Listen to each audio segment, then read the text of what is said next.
Please be seated.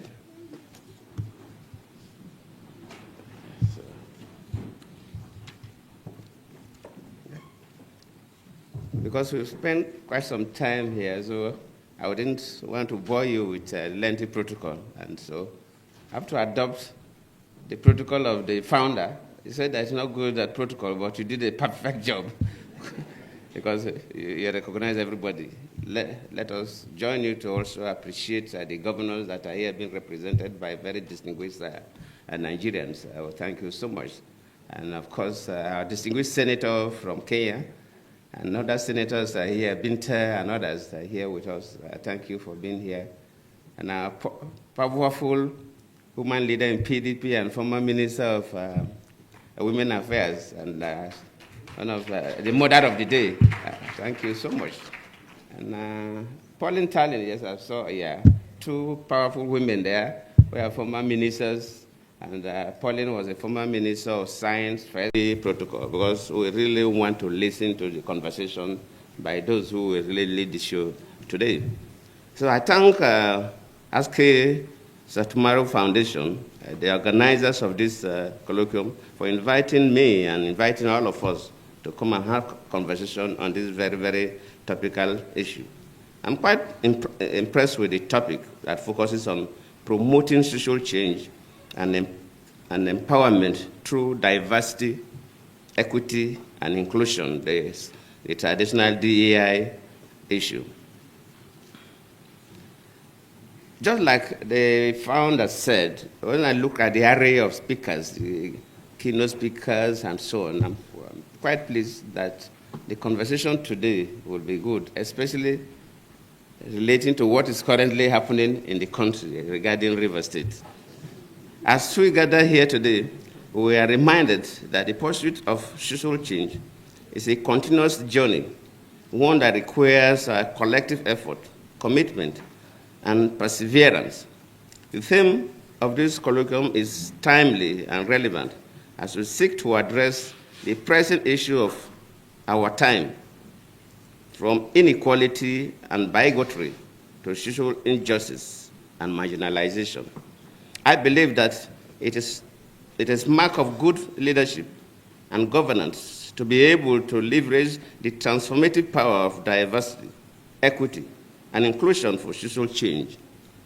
As a leader, I have seen how these values can bring people together, foster a sense of belonging, and unlock the full potential of individuals and communities.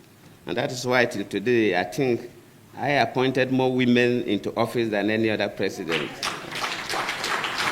Because the issue of inclusivity is critical.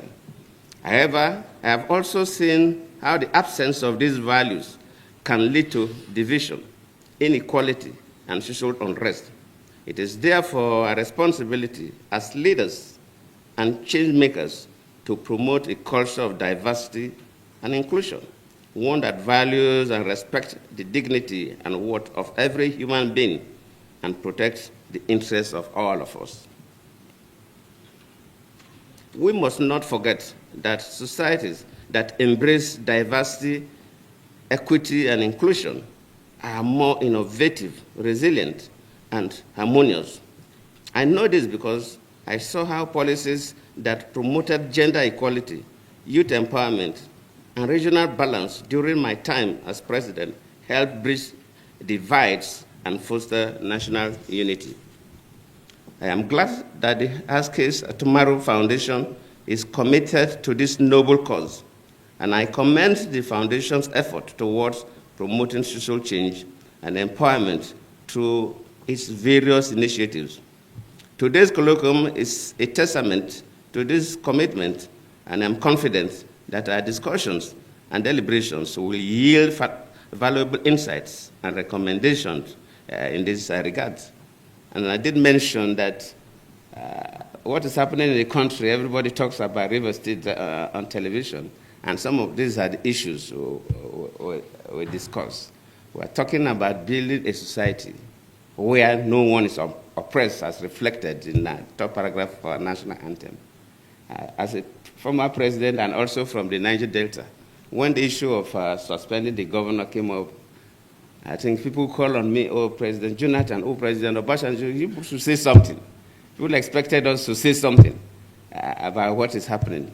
And of course, people don't even know that traditionally all over the world, former presidents hardly make statements about what the current presidents are doing because of the tension it could create in the country. In most cases, look at America, look at everywhere.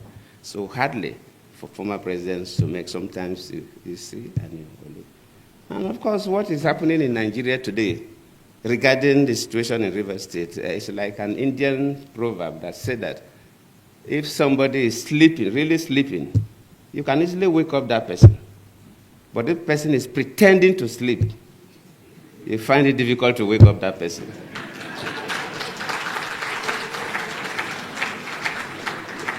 The key actors in Nigeria, from executive to the legislature, luckily Senator Binta and others are here, and the judiciary, they know the correct thing to do. But they are refusing to do it. They are pretending to sleep.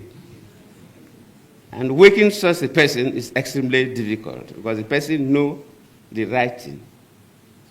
A clear abuse of offices, clear abuse of power, clear abuse of privileges, cutting across from the three arms of government, from the executive to the parliament to the judiciary.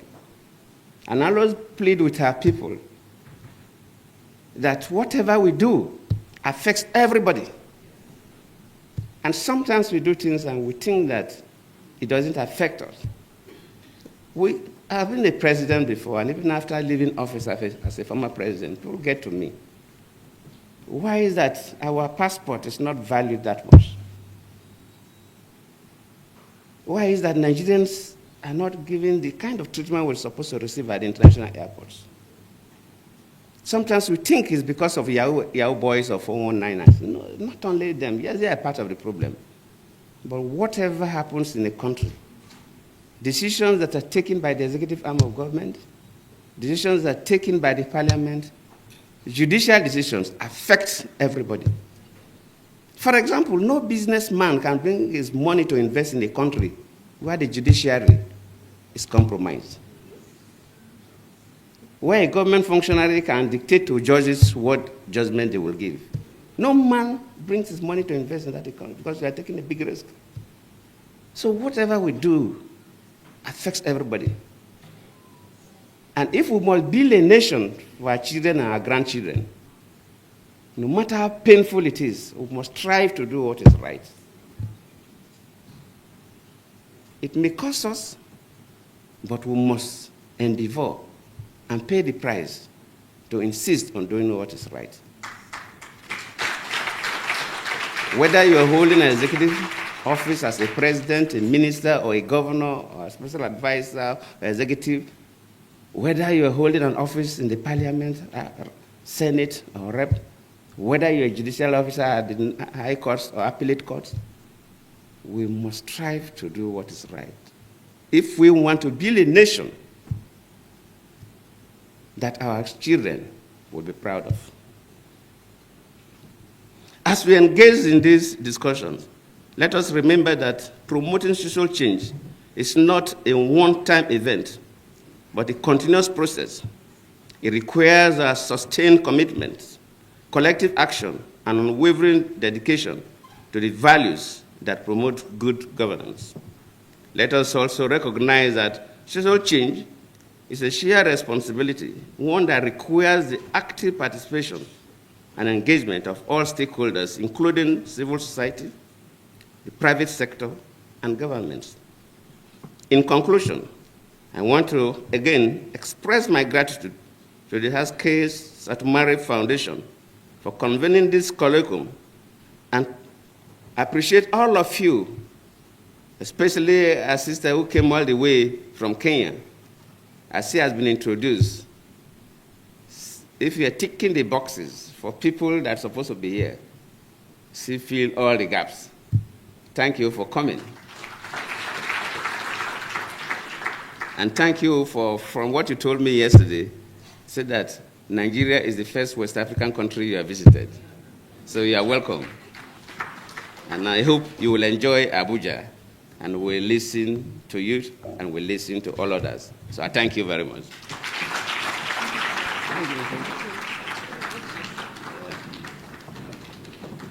Abass, talk me.